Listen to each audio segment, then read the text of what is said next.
Ahoy, Lisa! Ahoy! What have you got that for? Well, it's dark. Well, A, we've got the light on. B, that makes no difference. And C, this is not Horror of Fang Rock. This is not Horror Fang Rock. No. This is the Seeds of Doom. The Seeds of Doom Part 5. I better put me lantern away then, Okay, don't I? yeah. Don't set fire to anything. No. I'll put it down on the Oh, table. God, don't kick it over or anything. No, or set the fire alarm off. Yeah. If the alarm goes off and we have to stop filming and start again, I'm not going to be happy. But this story and Horror Fang Rock, Mm. in fact this episode probably, really sum up Doctor Who being scary for me. Okay. The whole thing about something mysterious in the dark. Yeah. And as we pick up, we're still on the night filming, aren't we? Mm-hmm. So this is very much, if episodes had titles, this would be Cottage Under Siege, wouldn't it? Yes. Which, I think is one of the chapter titles, and was the name of a fanzine as well. But although we have the publicity photos of Sarah and the Doctor, Yeah.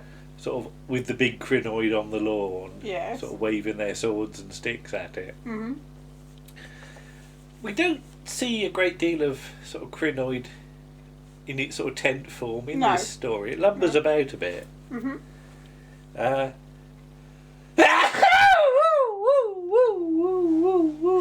Bless you. Sorry. I think the smoke's gone up my nose from me lantern. But we've got Mr. Ashley and Mr. Goff inside the crinoid, and of course you can imagine it being the Rent-A-Ghost chaps. Yes. Yes. If it was some point. But I do like the way that it through the whole of the episode, the crinoid makes that rattly noise. You know. Sort of breathing, isn't it? Yeah. Yeah. It's a bit chesty if it is. It needs some Vic rubbed into it or something.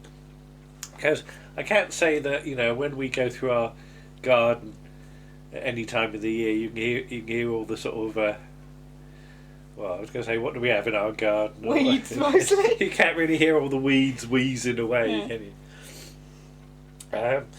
But yeah, the Chase puts his sort of cards on the table saying that people are unique. No, people are replaceable. The crinoid is unique. Get it around the right way. Yeah. And how fast does the crinoid grow? Because at the start of the episode, we see it. I mean, was it Scorby described it as 8 foot tall? But not far into the cottage scene, a dirty grey tentacle comes through the wall. Yeah, it's growing all the time, isn't it? So is it still absorbing Keela's? Well, no, body? I think it's just sort of it's shuffling along on its roots, so it's sucking up nutriments from the soil, isn't it? But you know, if it absorbed the whole of Keela, it would only have enough energy to make something the size of Keela, probably. Yeah, maybe. But there's no shot of it when you've got the tentacle. There's no shot of it sort of outside the cottage, sticking its end in through and waving it about. And then the crinoid speaks, which is unexpected. And it speaks in the plural. You know, the human was Keela, now thus now belongs you, Doctor, come out now, join us. So it thinks of itself as a load of little plants. Little things all clumped together. And I just said, how does it speak? Well, presumably it does. Is it? Yeah, but how? Well, it uses Keela's. I don't know. It uses Keela in Has some it got a big flappy mouth? Don't know. Well, it's like, how does the Weeping Angel speak in Time with the Doctor? Don't know. But yeah, Time with the Doctor. Mary Whitehouse ain't too keen. No. Is she? Time of Angels. Time of Angels. I don't have time in it. Doctor Who isn't an angel. Might say he is. Indeed, Mary Whitehouse would agree that he's not, because you know she's not keen on all the strangulation, nor He indeed didn't do strangulation. nor indeed Scorby's petrol bomb, which actually isn't a petrol bomb; it's a paraffin bomb, as it turns out. Well, he described it as a Molotov cocktail, doesn't Yeah. he? Which just makes me think of Michael Palin. Yeah, but in the sort of script, it's described as paraffin and lighter fuel. Because I was thinking, well, what does a cottage do? Why is there petrol in a cottage? And then I thought, well, we used to have an old paraffin heater. Did you ever have one? No. And when I used to go in the bath on a Sunday night and listen to either Hitchhiker's Guide to the Galaxy or or the sort of top 40 or something like that. We had an old upright paraffin stove that you had to get going because it was always nippy in the bathroom. in the thing, and you had to adjust the wick to get your flame right. Okay. Yeah. Because it was cold in our bathroom. We didn't have like central heating or nothing. No. Didn't have no radiators. Mm-hmm. So especially in the winter, you had to take your old paraffin stove in there. Yeah, time's gone past. But I like the fact that Amelia Ducat is still hanging around even now. And can you imagine a Torchwoody type spin-off? Amelia Ducat investigates. Yes. And people say about Talons of Weng Chang having a Jago and Lightfoot spin-off, but an Amelia Ducat sort of, it would be like a cross between Miss Marple and Torchwood, wouldn't it? I suppose. Why is the brig whooping it up in Geneva? And what's he up to? Mm-hmm. Can you imagine he's at some? He's gone off on it. Well, Geneva's Switzerland, isn't it? Yes. So, has he gone off on some sort of skiing holiday with Sergeant Benton or something? I don't think so. They're going down the slopes together. No. And I like the way that Amelia Ducat refers to Sarah as that little girl as well, as though she's only about 6 or something. But yeah, consider me for any future assignments. I really wish there was one. And again, we said about William Mervyn would have been nice to come back. It would have been nice to have a second Amelia Ducat story, or indeed a Sir Colin story. But although you've got some night scenes, all of a sudden it's morning there, isn't it? You sort of blink and you miss it. So you wonder what Scorby and the Doctor and Sarah got up to at night. Oh, he spent the whole time making his Molotov cocktail. Well, it don't take that long. I imagine them doing like sort of charades, like give us a clue or something. Well, they only had till daybreak to sort out with the crinoid, so they shouldn't be mucking around. But this is October. This is filmed, so it's a lot of night hours. Yes. Yeah. But yeah, and when Scorby does chuck his bomb, considering the size of the crinoid, it's like waving a match at it, really, isn't it? Yeah, it's just to sort of startle it, isn't it? Really. So. Yeah. So. Yeah, it doesn't do any harm to it, but I imagine the crinoid going, and... But it allows Tom to leg it and get to the car, which indeed does have the key in the ignition. Yes. Yeah. But do you think it's a missed opportunity? Because I had my Palatoid Dalek, or Louis Marx Dalek or whatever. Do you imagine having a little rubber crinoid with tentacles would have been a good marketing opportunity? Possibly, yeah. Because I had a bag full of rubber creatures in the 70s, like skeletons and bats and all sorts of weird things like that. And I know we had I had a little finger puppet thing that was all rubbery that I thought was a sort of Zygon or something like that, because that's what I called it. It was all blue. Not that you get blue Zygons unless it's really cold. Sarah and Scorby make a good double act. They though, do. Don't they? They spark off each other. I just put, not only do Sarah and Scorby make a good double act, but Liz and John make a good sort of acting team together. They're both giving each other as good as they get. They are, yes. And Chase's nice 70s camera that you've got to wind the film on and all that. And I said, where did he get it from? Did he win it on Sale of the Century or something in an instant sale? The production notes mentioned, of course, Robert Banks-Stewart then going on to Shoestring and Bergerac and things like that. He'd already done Van der Valk as well. He'd done Van der Valk, Before that's right, But Shoestring we've got, but have not really sort of got knuckled down to watch not it, yet, have we? Bergerac you've seen a bit of. Yes. But I've probably seen more than me. Yeah, I quite like Bergerac. And the bit where Chase is trying to take its photo, very nice use of shadow to show it looming over him. There's no shot of the crinoid and Chase in the same shot, but simply having a shadow fall over him is very, very good. When Doctor Who arrives at the World Ecology Bureau, I like the way he actually runs over the scabby plants. Yes. We said about the scabby plants in the bowl earlier. But, Major Beresford, how long has he been with UNIT? Because he recognises the Doctor. He knows of the Doctor. Well, I think he recognises him. Presumably recognises him. Yeah. So, where does he fit in with continuity? That's the thing. Although it has to be said, would the brig have acted a bit more on the Doctor's say-so? Yes. Is it Beresford's in charge, but doesn't want to commit to anything just in case he cocks it up? Mm-hmm. And the fact that Keith Ashley comes in at this point, I just arrest him for being a crinoid, outside the hours of daylight. But this whole thing about plants out of control is always something that's worried me a bit. And I guess it's through watching this episode in particular, because you've got all the things about, the jokes about homicidal gooseberries, but people being strangled by things. Mm-hmm. And when I was small, we had a Dastardly and Muttley comic strip sort of book, cartoon book or something, and they had a Venus flytrap in it that they gave sort of baby bio to, and it grew out of control, and it was sort of trying to eat them. And I was so scared reading that I hid that comic book at the bottom of my cupboard so I would never have to read it again. But it does chime a sort of chord with me, because when we went to Longleat in the Doctor Who exhibition, this would have been 76, I guess. Yeah. You went in there, and the first thing you saw, they had a big crinoid at this point.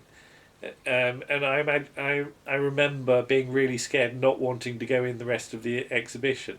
Having a Dalek at the front probably wouldn't have scared me. No. The crinoid being the first thing, because it was breathing and everything. And I remember being told, we've paid 50p to get in, we got to see the rest of it.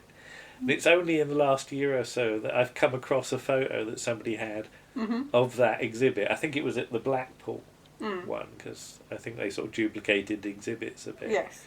Yeah. But I do remember that fear of coming face to face with the crinoid when I was least expecting it.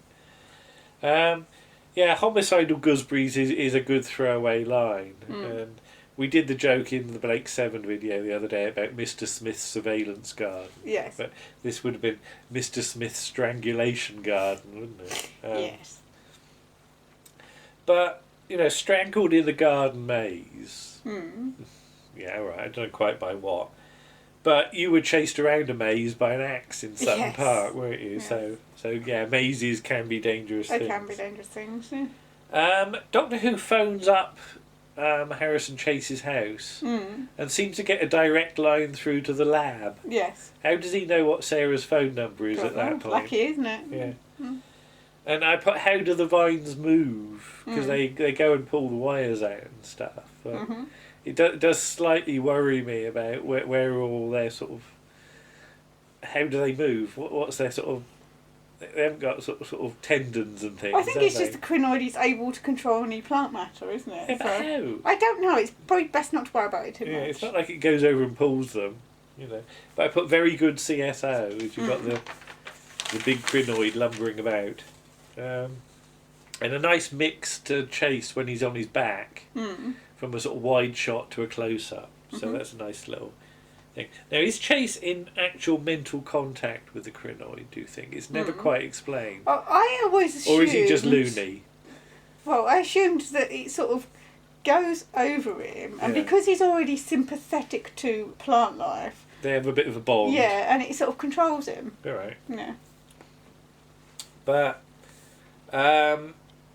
the notes also point out about John Challis being in Beau Geste with Douglas Camfield, and we haven't watched that, have we? I don't think it's out. Is it not available? No, I don't know if it's available. It might be on YouTube But somewhere. yeah, again, Beau Geste was filmed just up the road, Yes. so there's a lot of Camfield, John Challis, Dorset stuff, Yes. isn't there?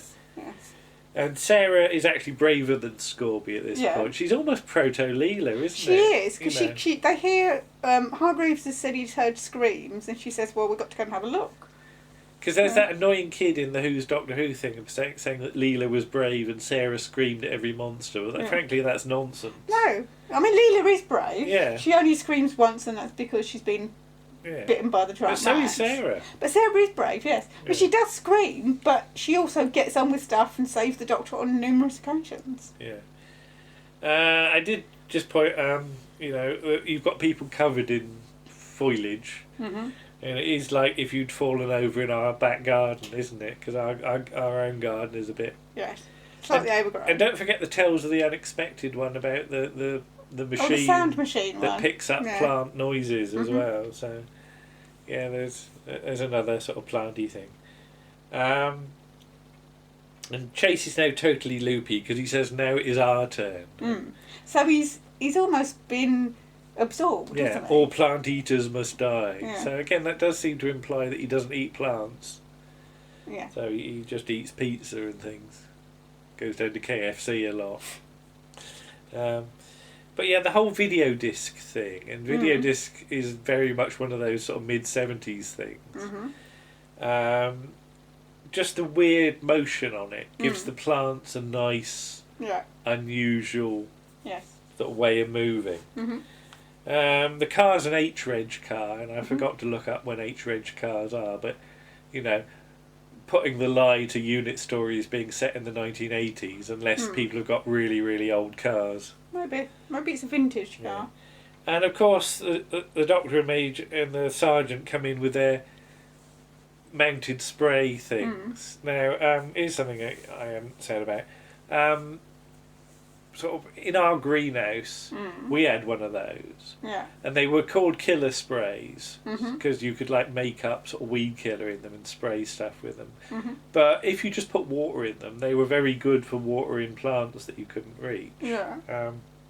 And I remember writing a little play at school about killer sprays, and it was something to do with three of my friends had to play cactuses or something. They had to stand there with their arms out. Right. And in the play, we sort of took the killer spray and used it, thinking there was water in it, and all the cactuses had to die. Oh, so all our friends had to wither, do withering acting because we'd taken the spray without permission. Yeah. And I just put no weed killer in our garden. No. We don't have that. We don't use weed killer. In fact, we're just in the process of trying to get our front garden cut down, and one of the instructions to the chap will be no weed killer. Yeah. And I put lots of letters to the production team from kids who were, it was a thing that, they say about Blue Peter having letters in, or Vision On having sort of kids' paintings. Yeah. But Doctor Who got a lot of letters as well. I don't think I ever wrote to sort of the Doctor Who production office. No. Certainly around this time. I think I sent in a letter around to Sylvester McCoy about 1988, but I can't think of anything earlier than that. But I like the way, what was it, one kid wrote in or was it the school, asked for more horses on television. Yes. And bear in mind, Mask of Mandragora is the next Doctor Who story on, which has got horses in it. So they must have thought, they listened. Yeah. But I love the fact that when they take all the plants outside as well, they're very careful with them. Yes, because aren't the plants the most expensive prop they hire? And they have to put them down very carefully. Yeah, they don't sort of chuck them. Yeah, but if that was a real situation, you just chuck the buggers out the window, wouldn't you? Yeah, but the props, the plant props were amongst the most expensive, weren't they? So that to be careful with and them. the door being locked, the outtake. Oh, not locked. Because that outtake was on a tape at the Museum of the Moving Image. Do you remember seeing that there? Roughly, yeah. I know I went there with you a few times, and there was a tape of outtakes and weird bits and bobs. And nice close up of the giant crinoid looming over. Yeah. And then Chase getting the final shot as well. There's no sort of acting from everybody. It's just Chase sort of looking a little triumphant. And I like the fact that, I don't know whether you noticed, but the end credit says the crinoid's voice. I didn't. No, is it Mark Jones that does the crinoid but it doesn't say voice of the crinoid. Yeah. The crinoid's voice makes it sound more friendly. Yeah. But we've said it before and we've said it again. What a great episode. It is a great episode. Yeah. And it really is a scare the pants off the kids one, which is, you can imagine sort of Bob Holmes puffing on his pipe, thinking we got a good one here, and being very keen to to have it done as well as possible, and they really do pull that off. I think they do. There's even the CSO works, which isn't always the case. No. And it's that wise decision to have it on OB video really starts to pay off at this point. Yeah.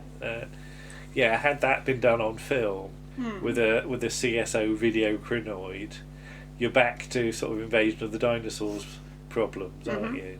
But the join is a lot better. Yes. So, very sensible move, I think, all round, and it really works. And looking back on it, I can see why it scared me as a kid, but I can also see why I really enjoyed it. So, Mary Whitehouse, yes, kids might have been scared, but kids loved it as well because of that. And they came back to watch more. And just look at the production file for all the letters. So there you go. Yes, and we apologise for this being a day late. It's just that yesterday our neighbour was doing his fence and there was a lot of banging and drilling going on. Yes, so too much noise. Yes, couldn't compete with that. Okay, we'll say cheerio then. And we'll see you for episode 6 or part 6. Part 6. Bye-bye. Bye.